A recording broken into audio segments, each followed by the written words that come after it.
wabarakatuh. Perkenalkan, nama saya Aisyah Amini, NPM 18 1063 1020 1004. Di sini saya akan menjelaskan tentang Undang-Undang Republik Indonesia Nomor 10 Tahun 1998 tentang perbankan. Yang pertama, bab 1 tentang ketentuan umum. Pada pasal 1, dalam undang-undang ini yang dimaksud dengan perbankan adalah segala sesuatu yang menyangkut tentang bank, mencakup kelembagaan kegiatan usaha, serta cara dan proses dalam melaksanakan kegiatan usahanya. Yang kedua, bank adalah badan usaha yang menghimpun dana dari masyarakat dalam bentuk simpanan dan menyalurkannya kepada masyarakat dalam bentuk kredit dan atau bentuk-bentuk lainnya dalam rangka meningkatkan taraf hidup rakyat banyak.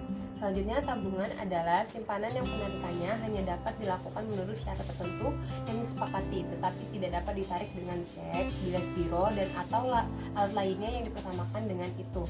Kredit adalah penyediaan uang atau tagihan yang dapat dipersamakan dengan itu berdasarkan persetujuan atau kesepakatan pinjam meminjam antara bank dengan pihak lain yang mewajibkan pihak peminjam untuk melunasi utangnya setelah jangka waktu tertentu dengan pemberian bunga.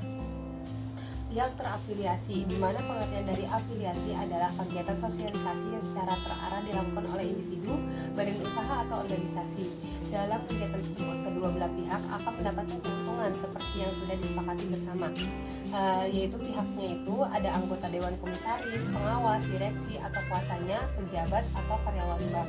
Selanjutnya, pihak yang memberikan jasanya kepada bank, antara lain akuntan publik, penilai, konsultan hukum, dan konsultan lainnya. Pihak yang menurut penilaian Bank Indonesia turut serta mempengaruhi pengelolaan bank, antara lain pemegang saham dan keluarganya, keluarga komisaris, keluarga pengawas, keluarga direksi, dan keluarga pengurus.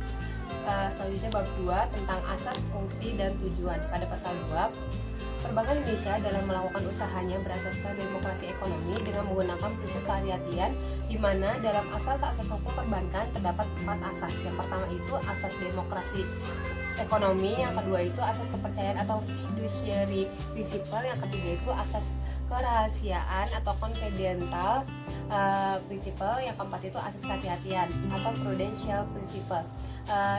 Asas kehati-hatian itu adalah suatu asas yang menyatakan bahwa bank dalam menjalankan fungsi dan kegiatan usahanya wajib menerapkan prinsip kehati-hatian dalam rangka melindungi dana masyarakat yang dipercayakan padanya. Selanjutnya pada pasal 3, fungsi utama perbankan Indonesia adalah sebagai penghimpun dan penyalur dana masyarakat. Bank itu menghimpun dana dari masyarakat melalui tabungan, deposito berjangka, giro, ataupun bentuk simpanan lainnya. Setelah menghimpun dana dari masyarakat, bank akan menyalurkan dana ini kepada pihak-pihak yang membutuhkan melalui sistem kredit atau pinjaman. Yaitu pasal 4, perbankan Indonesia bertujuan menunjang pelaksanaan pembangunan nasional dalam rangka meningkatkan pemerataan, pertumbuhan ekonomi, dan stabilitas nasional ke arah peningkatan kesejahteraan rakyat banyak. Di mana yang pertama itu meningkatkan pemerataan. Artinya itu tujuan bank didirikan adalah sebagai usaha untuk menyamakan keberadaan ekonomi rakyat satu yang dengan rakyat lainnya. Melalui menabung, maka rakyat akan memiliki banyak simpanan. Yang kedua itu pertumbuhan ekonomi. Dengan bank juga masyarakat bisa memiliki deposito dan tabungan yang berangsur naik tiap tahun. Yang ketiga itu stabilitas nasional. Agar taraf hidup yang baik yang naik juga bisa menaikkan keuangan nasional. Selanjutnya itu bab 3 tentang jenis dan usaha bank. Bab yang pertama, jenis bank. Pada pasal 5 menurut jenisnya terdiri dari bank umum dan bank perkreditan rakyat atau BPR. Bank umum adalah yang melaksanakan kegiatan usaha secara konvensional dan atau berdasarkan prinsip syariah yang dalam kegiatan ini memberikan jasa dalam lintas pembayaran. Sedangkan BPR adalah bank yang melaksanakan kegiatan usaha secara konvensional atau berdasarkan prinsip syariah yang dalam kegiatannya tidak memberikan jasa dalam lintas pembayaran. Bagian kedua, usaha bank umum. Pada pasal 6, usaha bank umum meliputi menghimpun dana dari masyarakat dalam bentuk simpanan berupa giro, deposito, berjangka, sertifikat deposito, tabungan, dan atau bentuk lainnya yang disamakan dengan itu. Memberikan kredit, menerbitkan surat pengakuan utang, membeli, menjual, atau menjamin atas resiko sendiri maupun untuk kepentingan dan atas perintah nasabahnya dan lain-lain. Bagian ketiga itu tentang usaha bank perkreditan rakyat. Pasal 13. Usaha bank perkreditan rakyat meliputi yang pertama menghimpun dana dari masyarakat dalam bentuk simpanan berupa deposito berjangka, tabungan, dan atau bentuk lainnya yang dipersamakan dengan itu. Yang kedua memberikan kredit.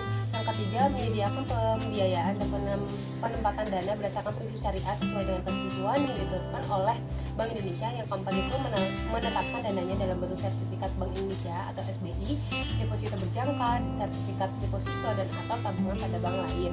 Dan selanjutnya itu bab ke-8, ketentuan pidana dan sanksi administratif.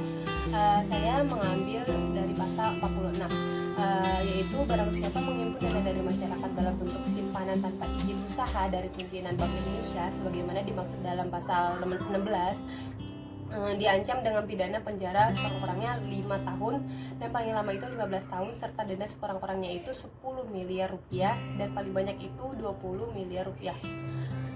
Pemahaman hadis atau syarah hadis tentang perbankan. Prinsip pendirian bank sebagaimana dalam matan hadis yang telah ditakjir adalah Innallaha yaqulu ana salisu syarikaini ma lam yakun ahaduhuma sahibahu fa idza khanahu kharajtu min bainihima. Artinya, telah berfirman Allah Subhanahu wa taala, aku adalah pihak ketiga dari dua orang yang berserikat selama salah seorang dari keduanya tidak berkhianat. Maka apabila ia berkhianat, aku keluar dari keduanya. Sekian dari presentasi saya, kurang lebihnya mohon dimaafkan. Wassalamualaikum warahmatullahi wabarakatuh.